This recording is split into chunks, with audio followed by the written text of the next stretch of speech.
श्री कृष्णा। एक योगी की आत्मकथा, अध्याय 12।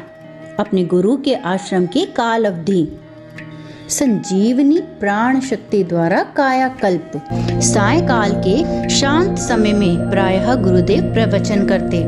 अक्षय रत्न भंडार, उनका प्रत्येक शब्द ज्ञान से तराशा होता था। एक अलौकिक आत्मविश्वास उनके निरूपण में झलकता था। उनका निरूपण अद्वितीय होता था। उनकी तरह बोलने वाला मैंने कभी कोई नहीं देखा। अपने विचारों को शब्दों का परिधान पहनाने से पहले वे उन्हें विवेक के नाजुक तराजू में तोलते थे। सत्य का मूल तत्व सर्वव्यापक भौतिक रूप में भी विद्यमान उनसे आत्मा के सौरभ की तरह निस्तृप्त होता था। मुझे सदा इस बात का आभास था कि मैं भगवान के जीवंत विग्रह के सानिध्य में हूँ।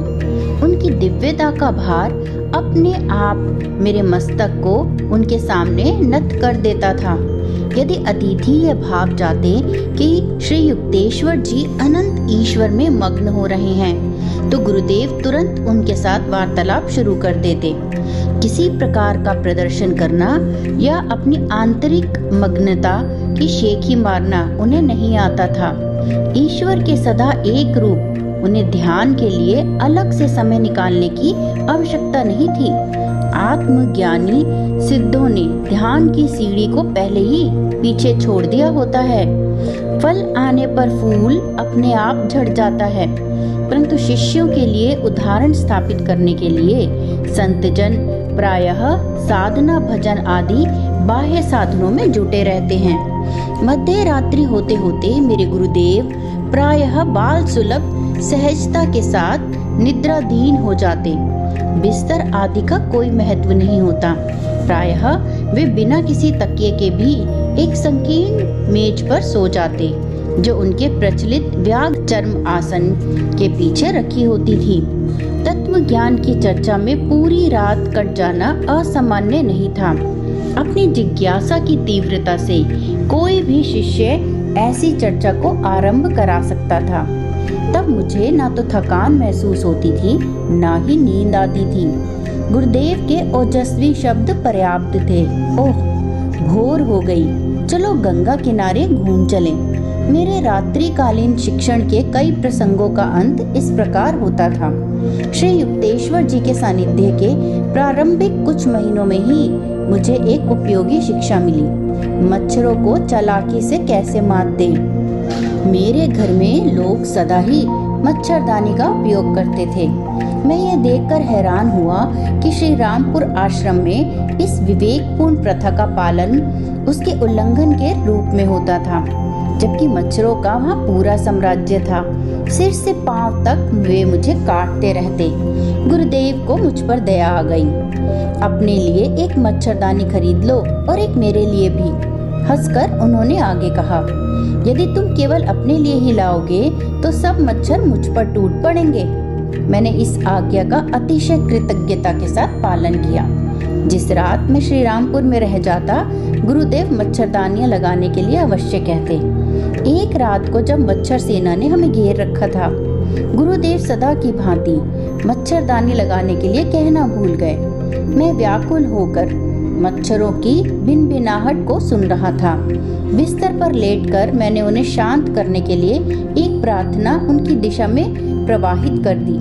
आधे घंटे बाद गुरुदेव का ध्यान आकर्षित करने के लिए मैंने झूठ मूठ ही खांस कर देखा। मुझे लग रहा था जैसे मच्छरों के दंश से और खासकर उनके रक्त पिपासु उत्सव मनाती गुनगुनाहट से मैं पागल हो जाऊंगा। गुरुदेव की ओर से कोई प्रतिक्रियात्मक हलचल नहीं हुई। मैं सतर्कता पूर्वक उनके समीप गया। उनका श्वास नहीं चल रहा था। उन्हें इतने निकट से समाधि अवस्था में देखने का मेरा यह पहला अवसर था। इससे मैं भयभीत हो उठा। इनका हार्ट फेल तो नहीं हो गया?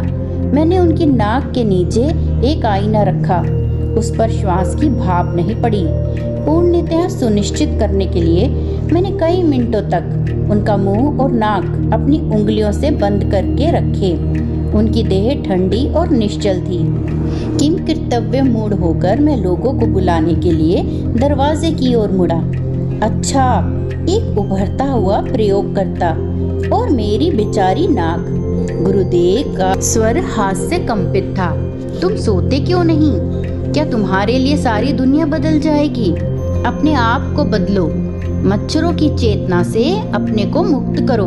चुपचाप मैं अपने बिस्तर पर लौट आया। इसके बाद एक भी मच्छर मेरे पास नहीं फटका। मैं समझ गया कि गुरुदेव केवल मुझे खुश करने के लिए मच्छरदानियां लाने के लिए सहमत हो गए थे। उन्हें मच्छरों का कोई डर नहीं था।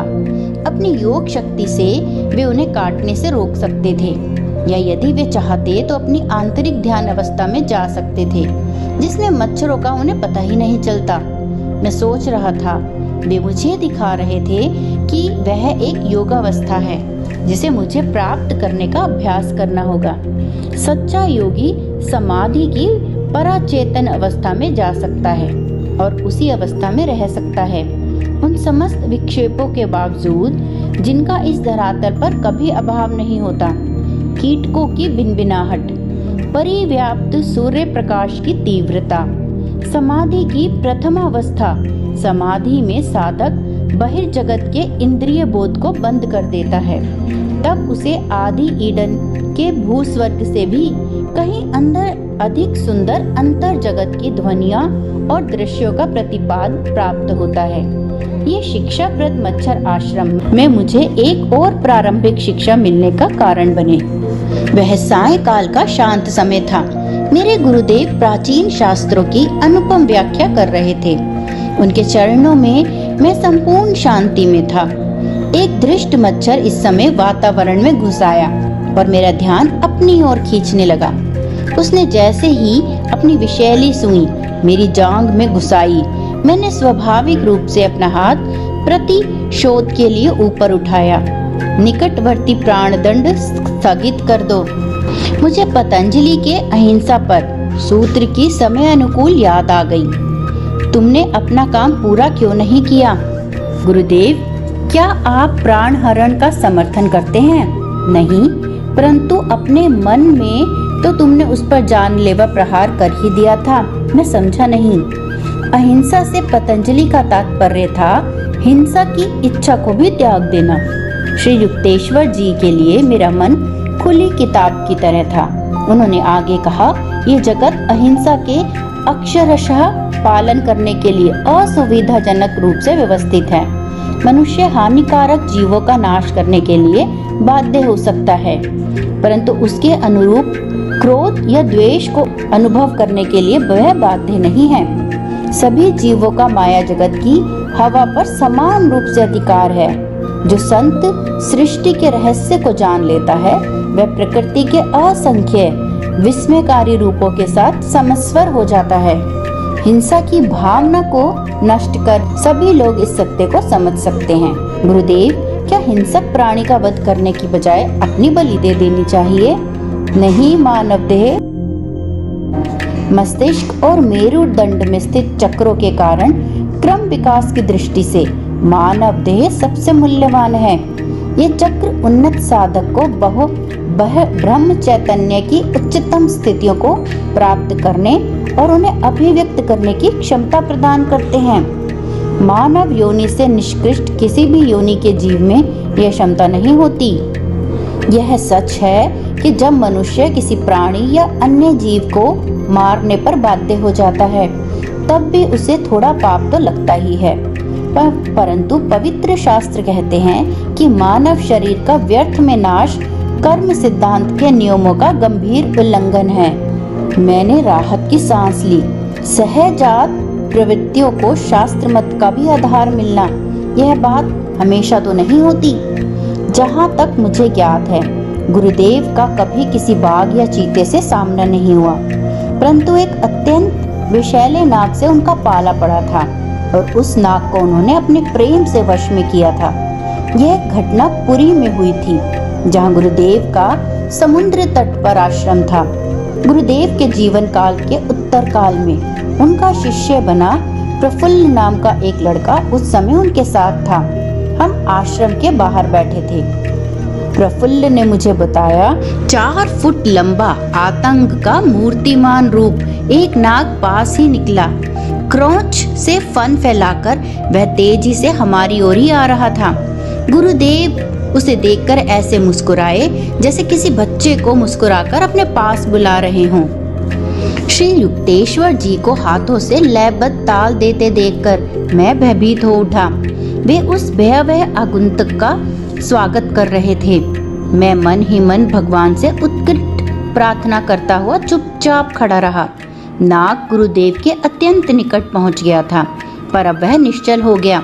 ऐसा प्रतीत हो रहा था कि उनके प्यार से पुचकारने का ढंग देखकर वह सम्मोहित हो गया था। वह भयानक फन धीरे धीरे सिकुड़ गया। नाग गुरुदेव के पांवों के बीच में से होकर झाड़ी में अदृश्य हो गया। गुरुदेव क्यों हाथ हिला रहे थे और नाग ने उनके हिलते हाथों पर फन क्यों नहीं मारा, यह बात उस समय मेरी समझ से परे थी। उस घटना से अब मेरी समझ में यह आ गया है कि गुरुदेव को किसी प्राणी से हानि का भय नहीं है। प्रफुल्ल ने अपनी कहानी समाप्त करते हुए कहा, आश्रम में आरंभ के महीनों में एक दिन अपराह्न में मैंने श्री युक्तेश्वर जी से भेदक दृष्टि अपने ऊपर स्थिर पाई। तुम बहुत दुबले पतले हो मुकुंद। उनकी बातों ने मेरी दुखती रग को छू लिया। अपनी धसी हुई आंखें और कृश देह मुझे भी अच्छी नहीं लगती थी। मुझे बचपन से ही अजीर्ण की शिकायत थी। घर में मेरे कमरे में एक ताक पर पाचक और बल वृद्धक औषधियों की अनेक शीशियां पड़ी थी, परंतु किसी से भी मुझ पर कोई लाभ नहीं हुआ था। कभी कभी तो मैं मन ही मन सोचा करता था क्या इतने दुर्लभ शरीर में जीने का भी कोई अर्थ हो सकता है। औषधियों की अपनी सीमाएं हैं। दिव्य संजीवनी प्राण शक्ति की कोई सीमा नहीं। विश्वास रखो तो तुम स्वस्थ और बलवान हो जाओगे। गुरुदेव के शब्दों से मुझे तुरंत यह विश्वास हो गया कि मैं उनमें निहित सत्य का अपने जीवन में सफल प्रयोग कर सकता हूँ। अन्य कोई भी चिकित्सक मैंने कई आजमाए थे, मुझमें इतना गहरा विश्वास नहीं जगा सके थे। दिन प्रतिदिन मेरे स्वास्थ्य और बल में वृद्धि होने लगी। श्री युक्तेश्वर जी के गुप्त आशीर्वाद से 2 सप्ताहों में मेरा इच्छित वजन मुझे प्राप्त हो गया, जो अब तक अन्य उपायों से प्राप्त करने का मैं व्यर्थ प्रयास करता रहा था। मेरे पेट के सारे विकार सदा के लिए दूर हो गए। बाद में तो अनेक बार गुरु को दैवी शक्ति द्वारा लोगों को मधुमेह, मिर्गी, क्षय रोग और पक्षाघात जैसी बीमारियों से मुक्त करते देखने का मुझे सौभाग्य प्राप्त हुआ। कई वर्ष पहले मैं भी अपना वजन बढ़ाने के लिए आतुर था। मुझे स्वस्थ करने के थोड़े ही दिन बाद गुरुदेव मुझे बता रहे थे, एक उग्र बीमारी से उठने के बाद मैं स्वास्थ्य लाभ कर ही रहा था कि वाराणसी में लाहिड़ी महाशय के दर्शन के लिए चला गया। मैंने कहा, गुरुदेव मैं बहुत बीमार था और मेरा वजन बहुत कम हो गया था। मैं देख रहा हूँ युक्तेश्वर कि तुमने पहले तो अपने आप को अस्वस्थ कर लिया और अब सोचते हो कि तुम दुबले भी हो गए हो। मुझे जिस उत्तर की आशा थी उससे तो यह उत्तर कहीं हटकर था, परंतु मेरे गुरुदेव ने मुझे हिम्मत दिलाते हुए आगे कहा, मुझे देखने दो, मुझे विश्वास है कि कल तक तुम्हारा स्वास्थ्य बेहतर हो जाएगा। मेरे श्रद्धालु मन ने यह मान लिया कि उनके शब्द इस बात का संकेत हैं कि वे गुप्त रूप से मुझे स्वस्थ करने वाले हैं। दूसरे दिन प्रातःकाल ही मैं उनके पास पहुंच गया और उल्लास के साथ मैंने कहा, गुरुदेव आज मुझे कल की अपेक्षा अच्छा लग रहा है। सचमुच आज तुमने अपने आप को शक्ति से भर लिया है। नहीं गुरुदेव, मैंने सविनय निवेदन प्रतिपाद किया कि ये तो आप ही हैं जिन्होंने मुझे स्वस्थ कर दिया है।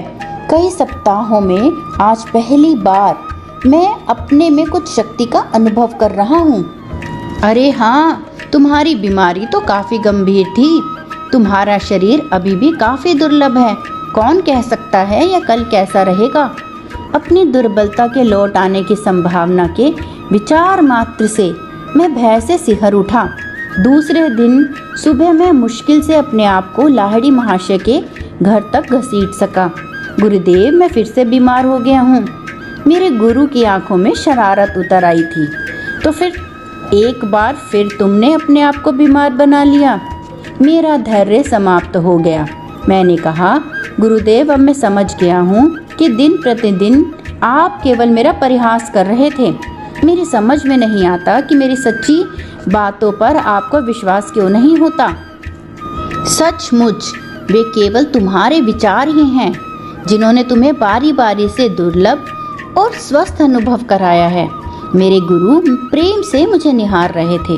तुमने देख लिया है कि कैसे तुम्हारा स्वास्थ्य तुम्हारी अवचेतन प्रत्याशाओं के अनुसार बदलता रहा। विचार भी विद्युत शक्ति या गुरुत्वाकर्षण शक्ति के समान एक शक्ति है। मानव मन ईश्वर के सर्वशक्तिमान चैतन्य का एक स्फुल्लिंग है। मैं तुम्हें दिखा सकता हूँ कि तुम्हारा शक्तिशाली मन जिस किसी बात में तीव्र विश्वास करेगा वह तत्क्षण घटित होकर रहेगा। यह जानते हुए कि लाहिड़ी महाशय कभी व्यर्थ बात नहीं करते, मैंने श्रद्धा और कृतज्ञता से भाव विभोर होकर उनसे कहा, गुरुदेव, यदि मैं सोचूं कि मैं स्वस्थ हूँ और मेरा वजन पूर्ववत हो गया है तो क्या वह ऐसा हो जाएगा? इसी क्षण भी ऐसा ही है। मेरी आंखों में एकाग्रता पूर्वक देखते हुए गुरुदेव ने गंभीरता से कहा, मैंने तत्क्षण न केवल अपनी शक्ति में बल्कि वजन में भी वृद्धि अनुभव की। लाहिड़ी महाशय पुनः अपने मौन में खो गए। उनके चरणों में कुछ घंटे बैठने के पश्चात मैं अपनी माँ के घर लौटा, जहाँ काशी पर जाने पे मैं रुकता था। बेटे, तुम्हें क्या हो गया है? जल शोध की बीमारी से क्या तुम्हारा शरीर फूल रहा है? माँ को अपनी आंखों पर विश्वास नहीं हो रहा था। मेरा शरीर अब वैसा ही हृष्ट पुष्ट हो गया था जैसा बीमारी से पहले था। मैंने अपना वजन किया तो देखा कि एक दिन में मेरा वजन 50 पाउंड बढ़ गया था और उसके बाद वह वजन हमेशा के लिए बना रहा। जिन मित्रों और परिचितों ने मेरा क्षीण शरीर देखा था वे आश्चर्य से हतप्रत रह गए। उनमें से अनेकों ने इस चमत्कार के परिणाम स्वरूप अपनी जीवन दिशा बदल ली और लाहिड़ी महाशय के शिष्य बन गए।